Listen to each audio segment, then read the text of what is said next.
یہودی جو تھے نا وہ سحری نہیں کرتے تھے، سحری کا نام و نشان نہیں تھا، روزہ رکھتے سحری نہیں کرتے۔ تو نبی پاک صلی اللہ تعالی علیہ وسلم نے فرمایا ہمارے اور یہودیوں کے درمیان فرق ہی سحری کا ہے، اور نبی پاک صلی اللہ تعالی علیہ وآلہ وسلم نے فرمایا سحری کھایا کرو، سحری کھانے میں برکت ہے۔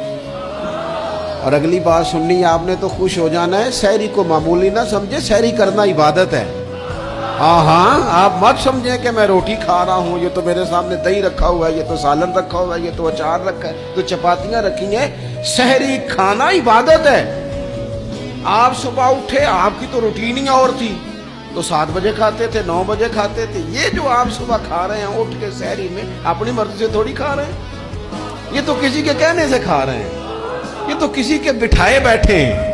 یہ جو سحری کا لنگر ہے یہ رب رسول کی رحمت کے ساتھ عطا ہوتا ہے، یہ کرم ہے، یہ اللہ رسول کے بٹھائے بیٹھے۔ کیا میرے رسول پاک صلی اللہ تعالی علیہ وآلہ وسلم نے بات کھولی ہے، ترغیب و ترہیب میں حدیث ہے، اللہ کرے یہ کبھی چسکا لگ جائے، یہ والا مزہ آ جائے، تو پھر تو گھر میں دسترخوان نہیں بچھا ہوا ہوگا، پھر تو رنگ ہی کوئی اور ہوگا۔ حضور فرماتے اللہ تعالی اور اس کے فرشتے سحری کھانے والوں پر رحمتوں کا نزول فرماتے ہیں۔ کھائی روٹی جا رہی ہے، پکا ہوا کھانا ہے، لیکن حضور فرماتے ہیں رب بھی رحمتیں فرما رہا ہے، اور اللہ کے حکم سے فرشتے بھی رحمتوں کا نزول کر رہے ہیں۔